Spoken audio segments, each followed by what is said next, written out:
ہمارے پیارے آقا صلی اللہ علیہ وآلہ وسلم کا حلیہ مبارک کیسا تھا؟ یا الہی جو اس ویڈیو کو پورا دیکھے اور آگے شیئر کرے اسے آقا علیہ السلام کا دیدار نصیب فرما۔ ہمارے پیارے آقا صلی اللہ علیہ وآلہ وسلم کا جو چہرہ مبارک تھا وہ نہ زیادہ لمبا تھا نہ زیادہ گول تھا بلکہ گلائی کی طرف مائل تھا۔ آپ علیہ السلام کا رنگ مبارک بالکل سفید نہیں تھا بلکہ سرخ ہی مائل تھا، سرخ رنگ تھا۔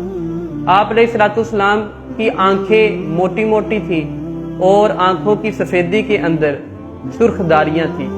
آپ علیہ السلام کی جو بویں تھی، آئی بروز، ان کے درمیان فاصلہ تھا اور ان کے درمیان ایک رگ تھی جو جلال کے وقت ابھر آتی تھی، اور جب کوئی خوشی کی بات آپ علیہ السلام کو سنائی جاتی تو آپ علیہ السلام کہکا نہ لگایا کرتے بلکہ مسکرایا کرتے تھے، اور آپ علیہ السلام مبارک کے سامنے کے دو دانتوں کے درمیان فاصلہ، اور آقا علیہ السلام کے سر اور داڑھی مبارک کے جو بال تھے وہ سیاہ اور گنے تھے اور ان کے اندر 20 کے قریب سفید بال تھے۔ آپ علیہ السلام مبارک کا جو چہرہ ودھا کا جو مکھڑا ہے وہ انتہائی خوبصورت تھا کہ حدیث پاک میں یہ الفاظ ملتے ہیں۔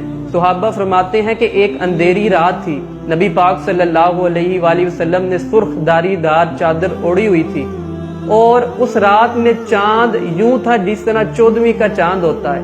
صحابہ فرماتے ہیں ہم کبھی چاند کو دیکھتے، کبھی ودھا کے مکھڑے کو دیکھتے، آخر ہم اس نتیجے پر پہنچے کہ آقا علیہ السلام کا ودھا کا جو مکھڑا ہے وہ چاند سے زیادہ خوبصورت ہے۔ سبحان اللہ، قربان جائیں ودھا کے مکھڑے پر۔ کاش ہمیں بھی نبی پاک صلی اللہ علیہ وآلہ وسلم کے چہرے کی زیارت نصیب ہو جائے، اور جب آپ صلی اللہ علیہ وآلہ وسلم کو پسینہ آتا، مبارک پسینے کی اس قدر اتنی اچھی خوشبو تھی کہ جس رستے سے آپ صلی اللہ علیہ وآلہ وسلم گزر جاتے وہ سارے کا سارا رستہ خوشبودار ہو جاتا۔ صحابہ فرماتے ہیں جب ہم نے آقا علیہ السلام کو ڈھونڈنا ہوتا تو ہم گلیوں کے اندر سے پسینے مبارک کی خوشبو سونگھ کر آقا علیہ السلام مبارک تک پہنچ جایا کرتے تھے، اور ودھا کے مکھڑے پر پسینہ مبارک یوں محسوس ہوتا تھا جیسے کوئی موتی چمک رہے ہیں۔ آپ علیہ السلام کا جو قد مبارک تھا وہ نہ ہی زیادہ چھوٹا تھا نہ ہی زیادہ بڑا تھا، اور یہ آپ صلی اللہ علیہ وآلہ وسلم کا معجزہ تھا کہ جب آپ صحابہ کے درمیان تشریف فرما ہوتے، لوگوں کے درمیان تشریف فرما ہوتے، آپ کا قد سب سے بڑا نظر آتا۔ آپ علیہ السلام مبارک کے جو بازو تھے وہ لمبے اور دراز تھے اور ہتھیلیاں کشادہ تھی جو کہ صحابت کی علامت ہیں۔ آپ علیہ السلام مبارک کی جو انگلیاں تھی ان کے اندر تناسب کے ساتھ لمبائی تھی، اور گردن مبارک سراہی مائل تھی۔ آپ علیہ السلام مبارک کے کندھوں کے درمیان فاصلہ تھا اور ان کے درمیان ایک مہر نبوت تھی، اور آپ صلی اللہ علیہ وآلہ وسلم کی جو چھاتی مبارک تھی، سینہ مبارک چوڑا تھا جو کہ بہادری، دلیری اور شجاعت کی علامت ہے۔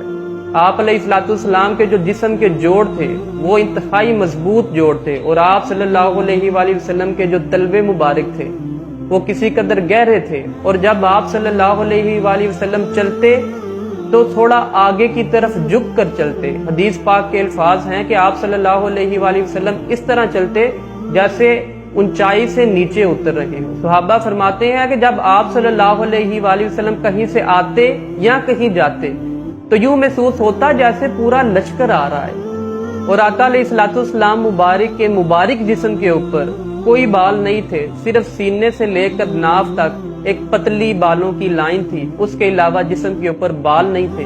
میرے لجپال آقا علیہ السلام مبارک کا ایک اور معجزہ یہ ہے کہ آقا علیہ السلام کا سایہ مبارک نہیں تھا۔ یوں محسوس ہوتا ہے کہ جیسے اللہ تعالیٰ نے آپ علیہ السلام مبارک کو آپ کی چاہت کے مطابق ہی بنایا ہو۔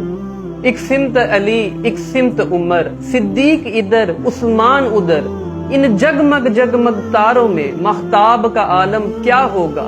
ہر کوئی فدا ہے بن دیکھے تو دیدار کا عالم کیا ہوگا؟ اللہ تعالیٰ سے دعا ہے کہ اللہ تعالیٰ ہمیں اپنے پیارے آقا صلی اللہ علیہ وآلہ وسلم کا دیدار عطا فرمائے، آمین۔